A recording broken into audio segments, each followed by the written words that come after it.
Worried about the price of butter and eggs? Fed up with a housing shortage? Want to get away from it all? CBS offers you escape.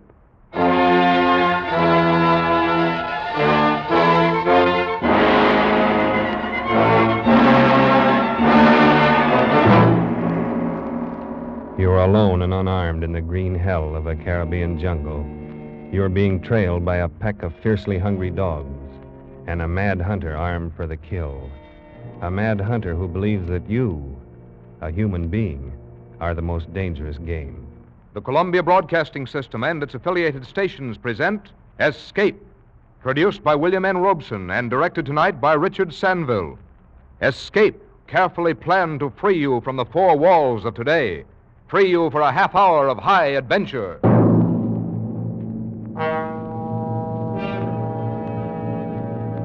Tonight, we escape to an island in the Caribbean and the weird sportsmanship of a madman, as Richard Connell tells it in his unforgettable story, The Most Dangerous Game.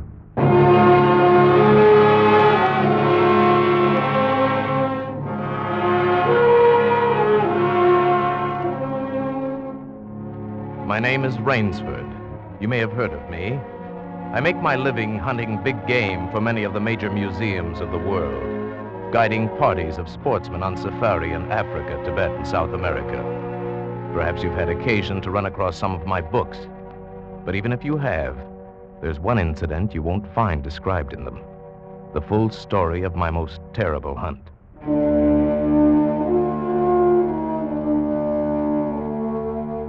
It all began on board a private yacht en route to Rio. Whitney, my host, and I were smoking our pipes on deck, lounging back in steamer chairs, enjoying the sensuous drowsiness of the warm night. Good dinner, eh? Excellent. Afraid I ate too much, though. Care for some gin rummy? Oh, no, I don't care to move. All right. There's a rather large island off there to the right somewhere. It's something of a mystery. Really? Oh, I didn't know. What island is it? The old charts call it Ship Trap Island. Suggestive name, isn't it? Sailors have a curious dread of the place.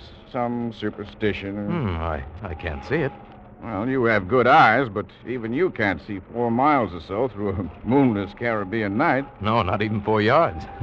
It is dark, isn't it? It'll be light enough in Rio. Oh, by the way, hope the guns have come from Purdy's. We should have some good jaguar hunting up the Amazon. Great sport, hunting. Best in the world. Yes, for the hunter, not for the jaguar. Oh, why not? They've no understanding. Well, even so, I rather think they understand one thing. Fear. The fear of pain, the fear of death. Huh? Oh, rot, Whitney. Who cares how the jaguar feels? Perhaps the jaguar does. Oh, you're a big game hunter, not a philosopher. Look, the world is made up of 2 classes, the hunter and the hunted. We're lucky enough to be the hunters. Do you think we've passed that island yet? Yeah, can't tell in the dark. I hope so. Why? Oh, the place has a reputation. A bad one. Cannibals? Hardly. Even cannibals wouldn't live in such an isolated spot. But it's gotten into sailors' legends somehow. Did you notice? The crew seemed jumpy today. Yes, they were a bit strange now that you mention it. Yes, it's a sort of dread, a kind of mental chill. I'll be hanged if I haven't felt it myself. Oh, pure imagination. But one superstitious sailor can infect a whole ship's company with his fear. Maybe. Though sometimes sailors have an extra sense which tells them when they're in danger. Well, enough of that. I think I'll turn in. I'm not sleepy. I'll just have another pipe. Well, good night, then. See you in the morning. Yes. Good night, Whitney.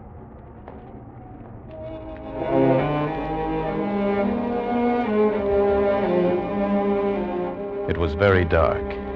So dark I could have slept without closing my eyes. The night would have been my eyelids. I puffed at my pipe, got drowsy. Then I was wide awake. A gun out there in the water, a gun. I sprang to the rail, strained my eyes in the direction of those shots. but I couldn't see a thing. I leaped up on the rail to get better elevation, and my pipe, striking a rope, was knocked out of my mouth. I lunged for it, and tight fingers closed around my heart as I realized I'd reached too far and lost my balance.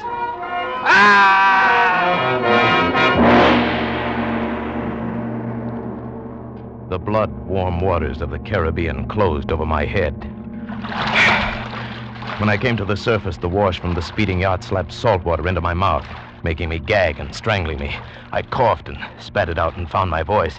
Help! Help! Help! The lights from the boat moved steadily away. They quickly became faint fireflies. And then they were blotted out by the night. I struggled out of my clothes and turned to the direction from which I'd heard those shots. I began swimming, slowly, conserving my strength. For an endless time, I fought the sea. Then I began to count my strokes. I thought I could possibly do another 100 before Someone was shooting game. Almost at my very elbow, it seemed. It gave me fresh vitality. I swam toward the sound. Then I was in the breakers. In another moment, I was dragging myself from the swirling waters, pulling myself hand over hand onto the narrow beach, gasping, panting for breath. I saw that the dense jungle came down to the edge of the cliff, and I was on land, on blessed land, safe on the soft, warm sand.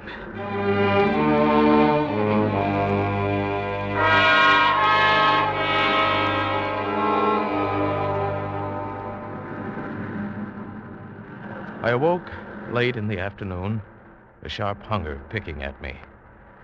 As I slowly came to my feet, I saw, not far from where I'd been lying, signs of a terrible struggle in the underbrush that sloped so sharply to the beach. Some wounded thing, evidently a large animal, had thrashed about there in its death fight. And almost at my feet was a small glittering object, an empty cartridge from a .22. That was odd. The hunter had had his nerve to tackle a large brute with so small a gun. I examined the ground closely and found what I'd hoped for. The print of hunting boots. They pointed up toward a recess in the cliff, and I hurried quickly after them, for night was beginning to settle on the island.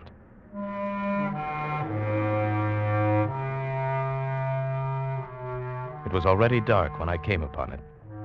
First, I thought it was a village. There were so many lights. But as I came closer, I saw that all the lights were in one building, a chateau on a high bluff.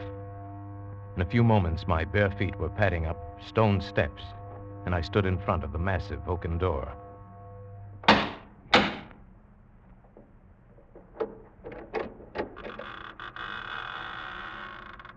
Good evening. Oh, please don't be alarmed. There's no need for that gun. I'm no robber. It sounds silly, but I fell off a yacht. My name is Sanger Rainsford of New York City. He was certainly not alarmed by me, this giant who stood facing me. The revolver in his hand continued to point steadily at my chest, and the man behind it was solidly built and black-bearded to the waist, and silent. He waved me in with the gun and closed the door behind me. I was in a huge hall, but there was no time to look around. Another man was coming down the broad marble stairs, an erect, slender man in evening clothes. I stepped toward him. I've just been explaining to this chap that I've had an accident. My name is Sanger Rainsford. It is a great pleasure and honor to welcome Mr. Rainsford, the celebrated hunter, to my home. Wow, thank you. I've read your book on hunting snow leopards in Tibet. I'm General Zaroff. Believe me, General, I'm very happy to see you. All right, Ivan, you can put down that gun. This gentleman is a guest. Ivan is an incredibly strong fellow, but he has the misfortune to be a mute. A simple thing, but a bit of a savage. I'm even happy to see him. Come, we should not be chatting here. You want clothes, food, rest. You shall have them. This is a most restful spot. I can't tell you how grateful I am. It is my pleasure. Follow Ivan, if you please, Mr. Rainsford. I was about to have my dinner, but it can wait. I think my clothes will fit you.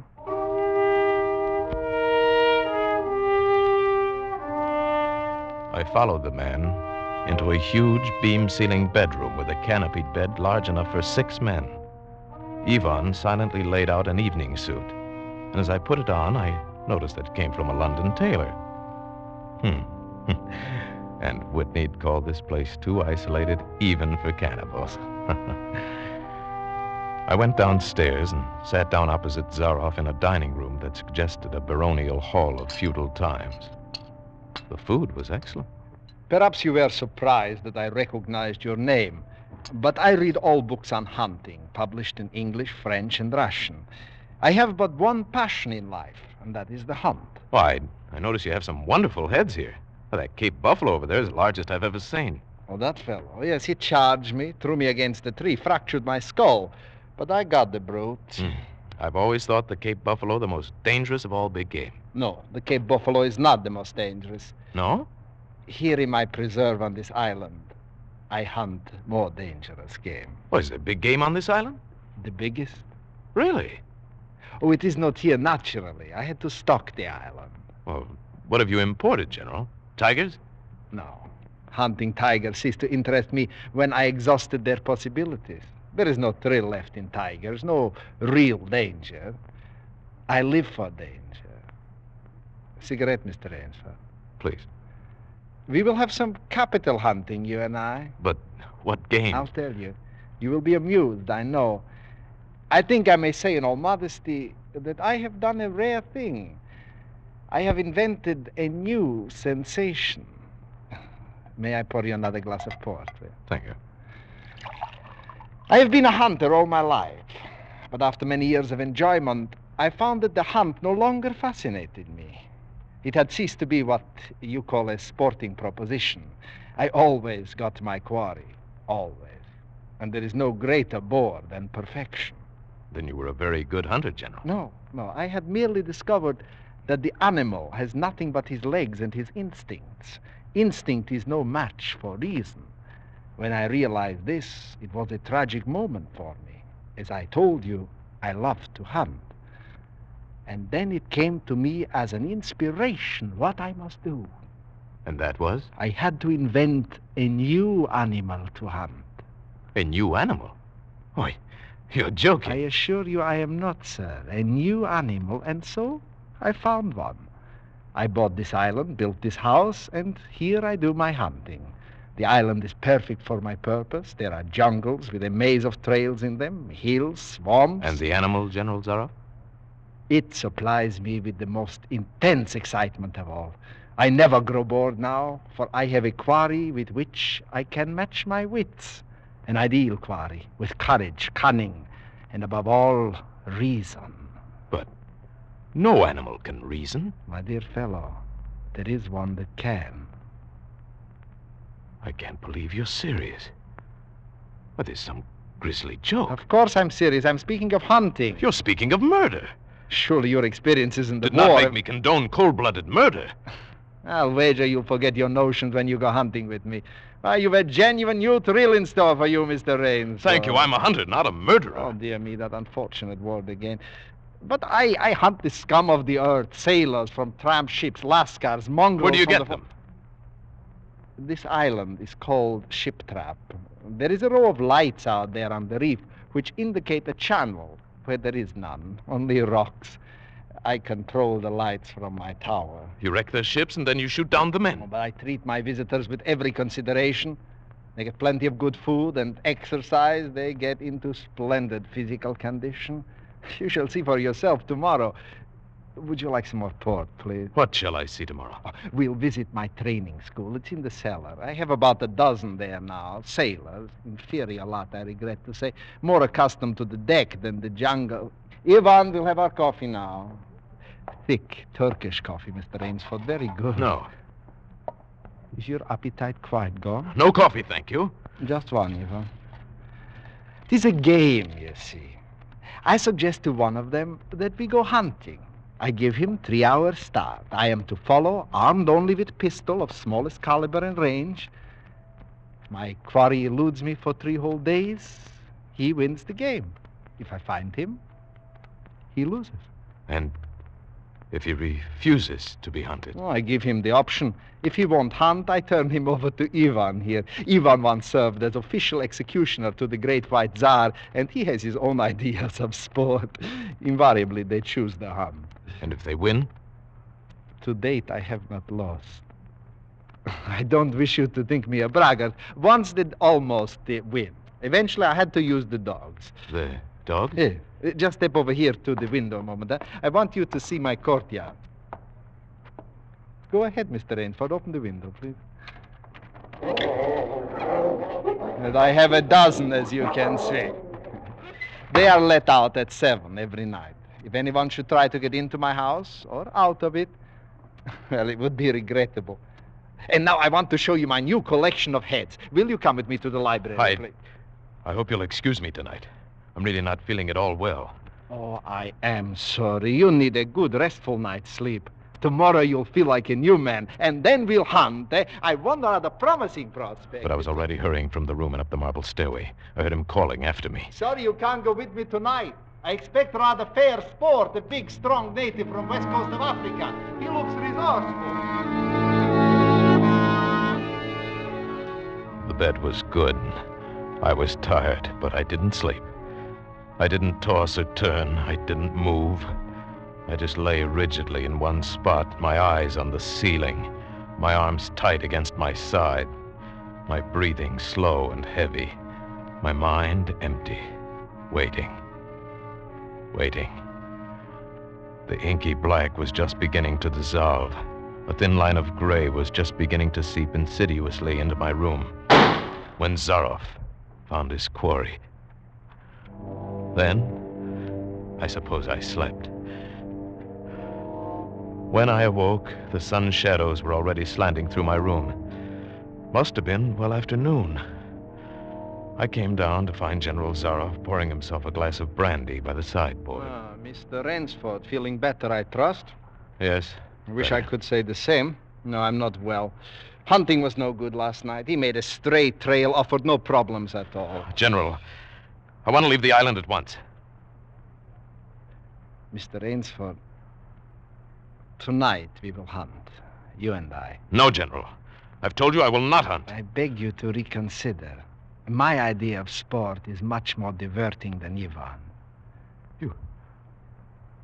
You mean that? Yeah, you and I. It's really an inspiration.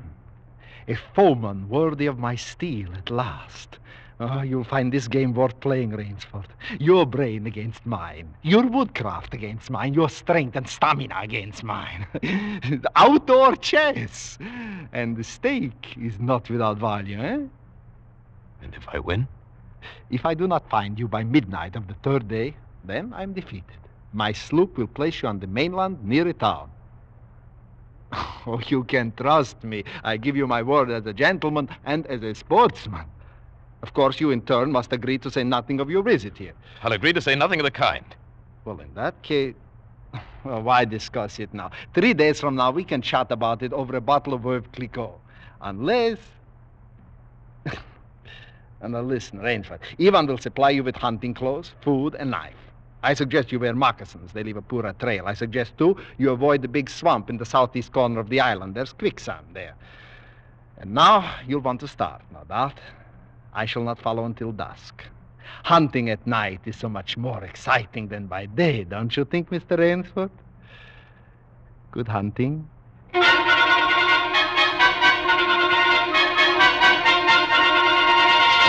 I kept telling myself through tight teeth that I had to keep my head. Keep my head. My first idea had been to put distance between myself and Zaroff, and so I'd plunged into the jungle in a blind panic. Before long, I shook it off and stopped. Straight flight was futile. It would only bring me out to the sea. Then I hit upon the idea of giving him a trail to follow. I would begin our dangerous game by playing the fox.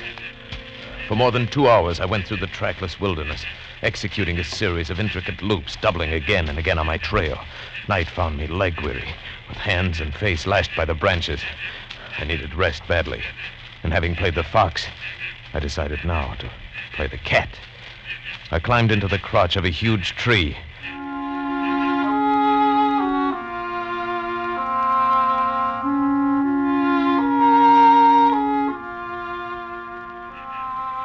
An apprehensive night crawled slowly by like a wounded snake.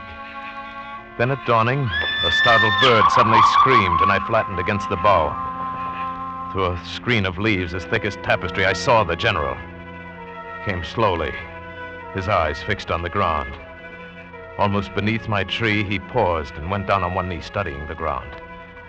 I would have gone for him, leaping the way a panther does, except for the small automatic in his right hand. After a seemingly endless time, he came back to his feet. His eyes left the ground and traveled inch by inch up the tree. I froze, every muscle tensed for a spring. But the hunter's eyes stopped just before they reached the limb on which I lay. A slow smile spread over his brown face. Oh, Rainsford, where can you have gone? Wherever are you, you clever dog? I simply must go home and lie down a bit to think this over. The pent-up air burst hotly from my lungs as he turned back and disappeared. So, the general was playing with me, was saving me for another day's sport. Zaroff was the cat, and I was the mouse. In that moment, I knew the real meaning of terror. I slipped from the tree and set off into the woods. I'd only gone a few hundred yards when I found a huge dead tree leaning against a smaller living one. I pulled my knife from its sheath and set to work.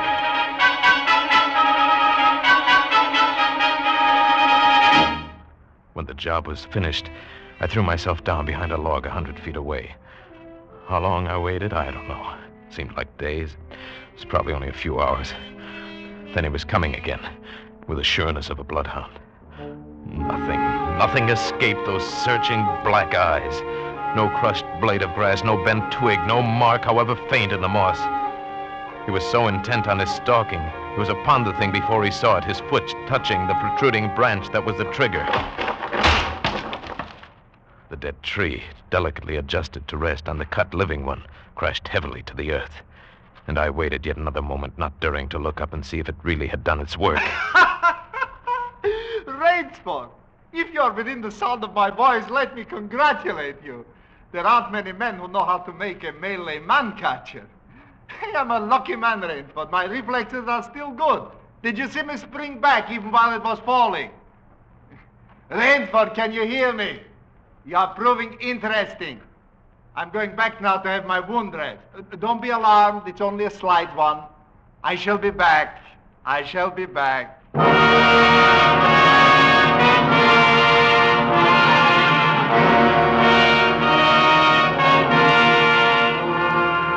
It was dark, and I'd been going for hours. The vegetation became ranker. Insects were biting me savagely. And when mud began sucking viciously at my feet like giant leeches, I knew where I was. About to enter the death swamp with its quicksand. However, the softness of the earth gave me an idea. I stepped back about a dozen paces out of the quicksand and began to dig. When the pit was above my shoulders, I climbed out, and from some hard saplings I cut stakes, sharpening them to a fine point. I planted the stakes at the bottom of the pit, with their points up. With flying fingers, I wove a rough carpet of weeds and branches, and with it I covered the mouth of the pit. Then, wet with sweat and aching with tiredness, I crouched behind the stump of a lightning-blasted tree. I heard the padding sound of feet on the soft earth. I knew he was coming. The night wind brought me the perfume of the general's black cigarette. Although I could see nothing, it seemed to me that he was coming with unusual swiftness, that he was not feeling his way along foot by foot. In one brief moment, I lived an entire year. Then I heard the sharp crackle of breaking branches as the cover of the pit gave way.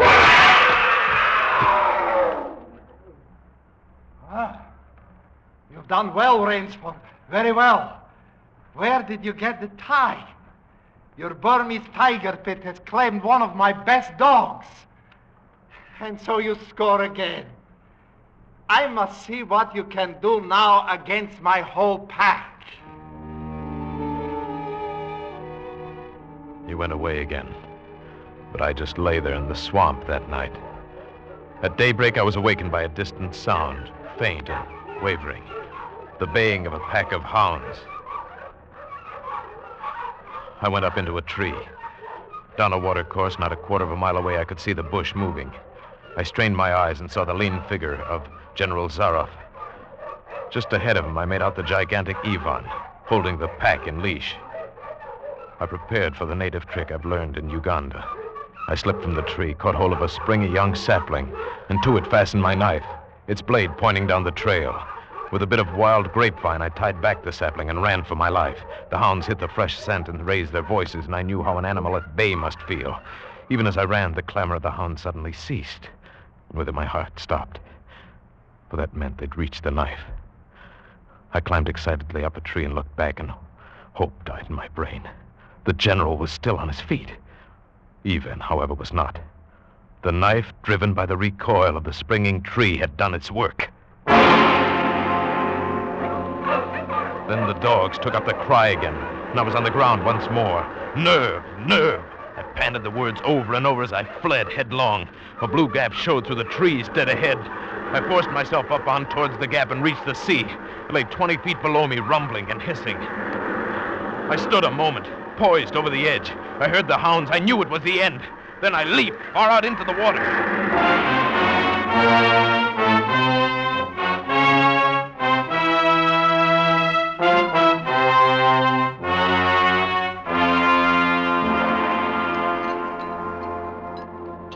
Well, it's been a busy day, eh, Adam? A busy day. Oh, down, Adam, down. What's the matter, my boy? Hungry? All right, catch. It's quite a day. Not perfect, of course. 2 slight annoyances. One is it will be difficult to replace Ivan. And the other, well, our quarry escaped us, didn't he, Adam? But then, of course, the American didn't really play the game. So we won't count it. We won't count it at all. All right, my boy. That's enough for now. Out you go with the rest. Better luck another time.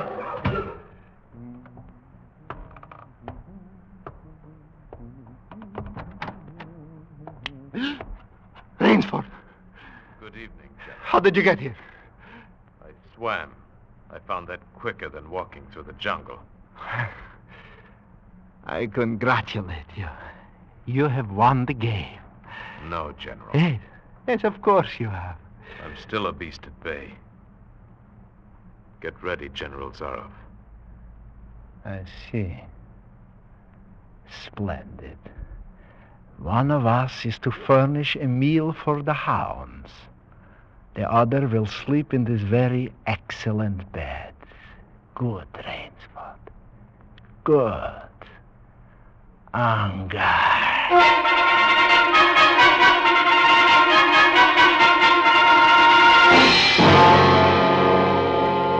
Huh? The General was right. Never before in my life had I slept in a better bed.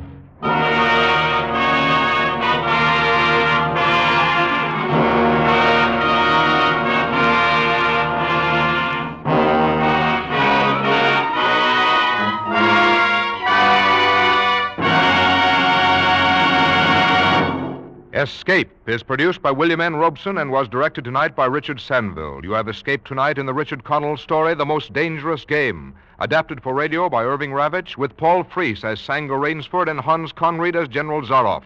The special musical score was conceived and conducted by Cy Feuer. Next week, You're sitting at the throttle of a speeding locomotive, screaming around the curves of a mountain gorge, racing against time with death at your shoulder. Next week, you're the engineer of the Yellow Mail.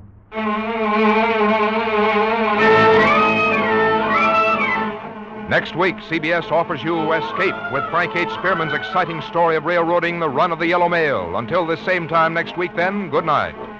This is CBS, the Columbia Broadcasting System.